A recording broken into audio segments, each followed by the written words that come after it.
Hello. അപ്പോൾ നമ്മൾ പറഞ്ഞുകൊണ്ടിരുന്ന ദൂതൻ വന്ന് പറഞ്ഞ കാര്യങ്ങൾ പ്രകാരം കുഞ്ഞുണ്ടായോ ഇല്ലയോ എന്നുള്ളത് നമുക്ക് അറിയണ്ടേ.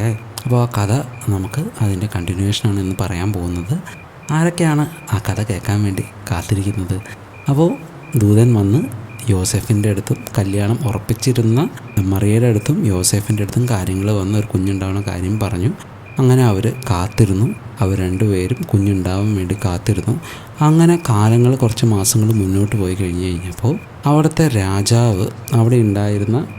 രാജാവ് അവിടെ ആ ദേശം ഭരിച്ചുകൊണ്ടിരുന്ന രാജാവ് ഉത്തരവിട്ടു, ഓരോ ആൾക്കാരും അതാത് അവരുണ്ടായ സ്ഥലത്ത് പോയി അവരുടെ പേരും ഡീറ്റെയിൽസും ഒക്കെ രേഖപ്പെടുത്തണം എന്നുള്ള രീതിയിൽ ഒരു നിയമം ഉണ്ടാക്കി. അപ്പോൾ ഈ നിയമം എല്ലായിടത്തും അപ്ലൈ ആയി.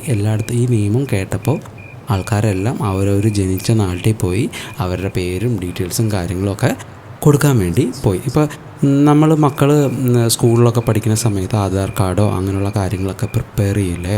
അപ്പോൾ അതെന്തിനാണ് കൊടുക്കുന്നത്? നമ്മൾ ഇന്ന സ്ഥലത്ത് ഉണ്ടായി നമ്മുടെ ഡീറ്റെയിൽസ്, നമ്മൾ ഏത് രാജ്യക്കാരനാണ് എന്നുള്ളതിൻ്റെയൊക്കെ ഒരു പ്രൂഫായിട്ടാണ്, ഒരു ഡീറ്റെയിൽ ആയിട്ടാണ് നമ്മൾ ഈ ആധാർ കാർഡും കാര്യങ്ങളും ബർത്ത് സർട്ടിഫിക്കറ്റ് കാര്യങ്ങളൊക്കെ കാണിക്കുന്നത്. അപ്പോൾ അതേപോലെ തന്നെ അന്നത്തെ കാലത്ത് എത്ര ആൾക്കാരുണ്ട്, അവർ എവിടെയൊക്കെയാണ് ഉണ്ടായത്, അങ്ങനെയുള്ള കാര്യങ്ങളെല്ലാം അറിയാൻ വേണ്ടിയാണ് ഈ രാജ്യം ഭരിക്കുന്ന ആൾ ഇങ്ങനെയൊരു നിയമം ഉണ്ടാക്കിയത്.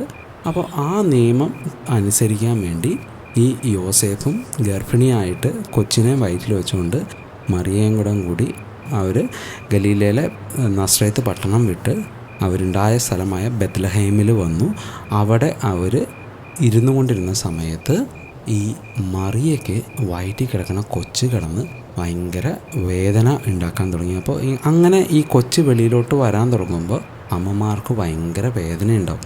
ഈ കുഞ്ഞുണ്ടാവുന്നത് വയറിനകത്താണ്. ആദ്യത്തെ 10 മാസം കുഞ്ഞു മക്കൾ അമ്മയുടെ വയറിനകത്താണ്. അമ്മ എന്ത് കഴിക്കുന്നോ, അമ്മയ്ക്ക് സന്തോഷമാണെങ്കിലും സങ്കടമാണെങ്കിലും അതെല്ലാം ആ കുഞ്ഞിലോട്ട് അമ്മയുടെ വയറിലൂടെ എത്തപ്പെടും എന്നുള്ളതാണ് സാധാരണ പറയുന്നത്. അപ്പോൾ ഈ കുഞ്ഞ് അമ്മയുടെ വയറിലുണ്ടായി ഭയങ്കര വേദന കാര്യങ്ങൾ വരുമ്പോൾ എന്താണെന്ന് വെച്ച് കഴിഞ്ഞാൽ കുഞ്ഞ് വെളിയിൽ വരാൻ തുടങ്ങുമ്പോഴാണ് അങ്ങനെയുള്ള വേദന വരിക. അപ്പോൾ കുഞ്ഞകത്ത് കിടക്കുന്നതിൻ്റെ വേദനയും കാര്യങ്ങളും അമ്മയ്ക്ക് സഹിക്കാൻ വയ്യാത്ത അവസ്ഥയിലോട്ട് എത്താൻ തുടങ്ങി. അപ്പോൾ യോസേഫിനും മറിയയ്ക്കും മനസ്സിലായി കുഞ്ഞ് വെളിയിൽ വരാൻ പോവാണ്. അപ്പോൾ ഇവർ ഈ അമ്മേനെ എവിടെയെങ്കിലും ഒന്ന് കിടത്തണമല്ലോ, അമ്മയും കുഞ്ഞും ഉണ്ടായാൽ അവരെവിടെയെങ്കിലും ഒന്ന് കിടത്തണമല്ലോ. അതിനുവേണ്ടി പല സ്ഥലത്തും ആ ബെത്ലഹേം പട്ടണത്തിൽ പല സ്ഥലത്തും തപ്പി. പക്ഷെ എങ്ങും ഒരു റൂം പോലും അല്ലെങ്കിൽ ഒരു വീട് പോലും അവർക്ക് താമസിക്കാൻ കിട്ടിയില്ല. എന്താ കാരണം എന്ന് വെച്ച് കഴിഞ്ഞാൽ ഈ ആൾക്കാരെല്ലാം ഇങ്ങനെ ഈ രാജാവ് പറഞ്ഞിരിക്കുന്ന നിയമം പാലിക്കാൻ വേണ്ടി വന്ന് താമസിക്കുകയും കാര്യങ്ങളായത് കാരണം പട്ടണമെല്ലാം നല്ല തിരക്കായിരുന്നു. എങ്ങും സ്ഥലം കിട്ടിയില്ല. അവസാനം എന്ത് പറ്റിയെന്ന് വെച്ച് കഴിഞ്ഞാൽ ഈ മറിയയുടെ വയറ്റിൽ നിന്ന് ഈ കുഞ്ഞ് വെളിയിൽ വന്നപ്പോൾ ഒരു കുട്ടി ബേബി, ക്യൂട്ടായിട്ടുള്ള ബേബി കരഞ്ഞുകൊണ്ട് വെളിയിൽ വന്നു. ആ ബേബീനെ തുണിയിൽ ചുറ്റി അമ്മയായ മറിയ എന്ത് ചെയ്തു എന്ന് വെച്ച് കഴിഞ്ഞാൽ എങ്ങും സ്ഥലം കിട്ടാത്തത് കൊണ്ട് ഒരു പശുത്തൊട്ടിയിൽ ഈ കുഞ്ഞിനെ കിടത്തി. എവിടെയാണ് കിടത്തിയത്? പശുത്തൊട്ടിയിലാണ് കിടത്തിയത്. അപ്പോൾ സാധാരണ നമുക്ക് ചെറിയ മക്കളൊക്കെ ഉണ്ടായി കഴിഞ്ഞ് കഴിഞ്ഞാൽ, കുഞ്ഞു കുട്ടികൾ ഉണ്ടായി കഴിഞ്ഞ് കഴിഞ്ഞാൽ, അത് ആൺകൊച്ചാണെങ്കിലും പെൺകൊച്ചാണെങ്കിലും ഉണ്ടായി കഴിഞ്ഞ് കഴിഞ്ഞാൽ സാധാരണ എന്ത് ചെയ്യുമെന്ന് വെച്ച് കഴിഞ്ഞാൽ ഒരു ബെഡിലായിരിക്കും കിടത്തുന്നത്, അല്ലെങ്കിൽ നല്ല തുണിയിൽ പൊതിഞ്ഞിട്ട് ബെഡ് അങ്ങനെയുള്ള എന്തെങ്കിലും സോഫ്റ്റ് ഇതിലായിരിക്കും കിടത്തുന്നത്. പക്ഷേ ഇവിടെ മറിയയ്ക്കുണ്ടായ കുഞ്ഞ് ഈ ലോകത്തിലെ രക്ഷിതാവായിട്ട് വന്ന ആ കുഞ്ഞിന് കിടക്കാൻ എങ്ങും സ്ഥലം ഉണ്ടായില്ല, എങ്ങും സ്ഥലം കിട്ടിയില്ല. അപ്പം അതുകൊണ്ട് പശുത്തൊട്ടിയിലാണ് ആ കുഞ്ഞിനെ കിടത്തിയത്. എവിടെയാണ് കിടത്തിയത്? തുണിയിൽ പൊതിഞ്ഞിട്ട് പശുത്തൊട്ടിയിലാണ് ഈ കുഞ്ഞിനെ കിടത്തിയത്. അപ്പോൾ പശുത്തൊട്ടി എന്ന് പറഞ്ഞാൽ എന്താണെന്ന് വെച്ച് കഴിഞ്ഞാൽ ഈ പശുവിനൊക്കെ ഫുഡ് ഇട്ട് കൊടുക്കുന്ന, പശുവിന് കഴിക്കാൻ ഉള്ള ഫുഡ് ഇട്ട് കൊടുക്കുന്ന ഒരു തൊട്ടി. ഓക്കെ, പശുത്തൊഴുത്തല്ല പറയുന്നത്, പശുത്തൊട്ടി. പശുത്തൊഴുത്തെന്ന് പറഞ്ഞാൽ പശു താമസിക്കുന്ന സ്ഥലമായിട്ടാണ് സാധാരണഗതിയിൽ പശുത്തൊഴുത്ത് എന്നാണ് നമ്മൾ പറയാറ്. അപ്പോൾ ഈ കഥയിൽ നോർമലി സാധാരണ ആൾക്കാർ പറയുന്നത് പശുത്തൊഴുത്തിലാണ് യേശു കർത്താവ് ഉണ്ടായത് എന്നുള്ള രീതിയിലാണ് പറയുന്നത്. പക്ഷേ ഇവിടെ ബൈബിളിൽ നമ്മൾ നോക്കുമ്പോൾ എങ്ങനെയാണെന്ന് വെച്ച് കഴിഞ്ഞാൽ പശുത്തൊട്ടിയിൽ അവനെ കിടത്തി എന്നാണ് പറയുന്നത്.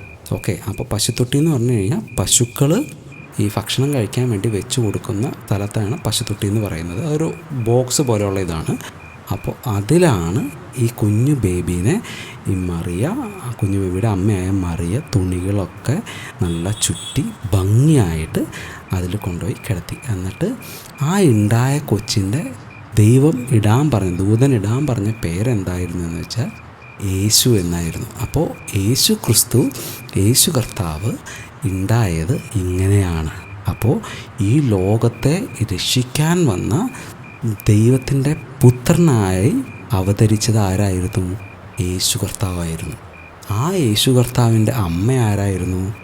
മറിയയായിരുന്നു. ഓക്കെ, യേശു കർത്താവിൻ്റെ അമ്മ ആരാ? മറിയ. അപ്പോൾ മറിയയിലൂടെ യേശു കർത്താവ് ഉണ്ടായി. യേശു കർത്താവ് എവിടെ ഉണ്ടായേ? ബെത്ലഹേമിലാണ് ഉണ്ടായത്. എവിടെ ഉണ്ടായേ? ബെത്ലഹേമിലുണ്ടായി. എവിടെയാണ് യേശു കർത്താവിനെ ആദ്യം കിടത്തിയത്? പശുത്തൊട്ടിലിൽ കിടത്തി. അങ്ങനെ യേശു കർത്താവിനെ അവിടെ കിടത്തി. ഈ ലോകത്തെ മൊത്തം പാപത്തിൽ നിന്ന് രക്ഷിക്കാൻ വേണ്ടി വന്ന ആ ദൈവത്തിൻ്റെ പുത്രനെ കിടത്തിയത് പശുത്തൊട്ടിയിലാണ്. അപ്പോൾ ഒന്ന് ആലോചിച്ച് നോക്കി, എത്രമാത്രം എങ്ങനെയുണ്ടാവൂലേ പശുത്തൊട്ടിയിൽ ഒരു കുഞ്ഞിനെ കിടത്തി കഴിഞ്ഞ് കഴിയുമ്പോൾ അവിടെ പശുവിൻ്റെ സ്മെല്ലും അങ്ങനെയുള്ള കാര്യങ്ങളെല്ലാം ഉണ്ടാവില്ലേ. അങ്ങനെയുള്ളിടത്താണ് ഈ യേശു കർത്താവിൻ്റെ കുഞ്ഞ് ബേബി ആയിട്ടുള്ള ജീസസിനെ കിടത്തിയിരിക്കുന്നത്. അപ്പോൾ ഇങ്ങനെ ജീസസിനെ കിടത്തി കഴിഞ്ഞിട്ട് എന്താണ് സംഭവിച്ചത്? അപ്പോൾ ദൂതൻ പറഞ്ഞ രീതിയിൽ കാര്യങ്ങളൊക്കെ സംഭവിച്ചു. മറിയയ്ക്കും യോസേഫിനും ആദ്യ കുഞ്ഞുണ്ടായി. കുഞ്ഞിൻ്റെ പേരെന്താണ്? യേശു. അപ്പോൾ യേശു എവിടെയാണ് ഉണ്ടായത്? പശുത്തൊട്ടിയിൽ. അപ്പോൾ മക്കൾ ആരെങ്കിലും, ഏതെങ്കിലും കുഞ്ഞു പിള്ളേർ ഇതുപോലെ പശുത്തൊട്ടിയിൽ ഉണ്ടായി കിടക്കുന്നത് വല്ലതും കണ്ടിട്ടുണ്ടോ? നമുക്കൊന്നും എങ്ങും കാണാൻ സാധിക്കില്ല. നമ്മുടെ മക്കളും അല്ലെങ്കിൽ ഈ കഥ കേൾക്കുന്ന എല്ലാ കുഞ്ഞു മക്കളും ഉണ്ടായിരിക്കുന്നത് സാധാരണഗതിയിൽ ഹോസ്പിറ്റലുകളിലായിരിക്കും ഉണ്ടായിരിക്കുന്നത്. അവിടെ AC റൂമിലോ അല്ലാത്ത നോർമൽ റൂമിലോ ഒക്കെ ആയിരിക്കും കിടക്കുന്നത്. പക്ഷേ ഇവിടെ യേശു കർത്താവ് എവിടെയാണ്? പശുത്തൊട്ടിലാണ് യേശു കർത്താവിനെ കിടത്തിയത്. അപ്പോൾ അങ്ങനെ കിടത്തിയ യേശു കർത്താവിന് പിന്നെ എന്താ സംഭവിച്ചത്? ആരെങ്കിലും യേശു കർത്താവിനെ വന്ന് കണ്ടോ? ഇനി വന്ന് കണ്ടവരെന്തെങ്കിലും കൊടുത്തോ? അതെന്താണെന്നറിയാൻ നമുക്ക് അടുത്ത ദിവസത്തെ കഥ കേൾക്കാം. അപ്പോൾ അതാണ് ഇന്നത്തെ കഥ ഇഷ്ടമായെന്ന് പ്രതീക്ഷിക്കുന്നു. അപ്പോൾ ഇങ്ങനെയാണ് ഈ ഭൂമിയിൽ രക്ഷകനായിട്ട് വന്ന യേശു കർത്താവ് ജനിച്ചത്. കഥ ഇഷ്ടപ്പെട്ടു എന്ന് പ്രതീക്ഷിക്കുന്നു. അടുത്ത കഥയുമായിട്ട് വീണ്ടും ഒരു ദിവസം വരാം. So bye, good night, sweet dreams.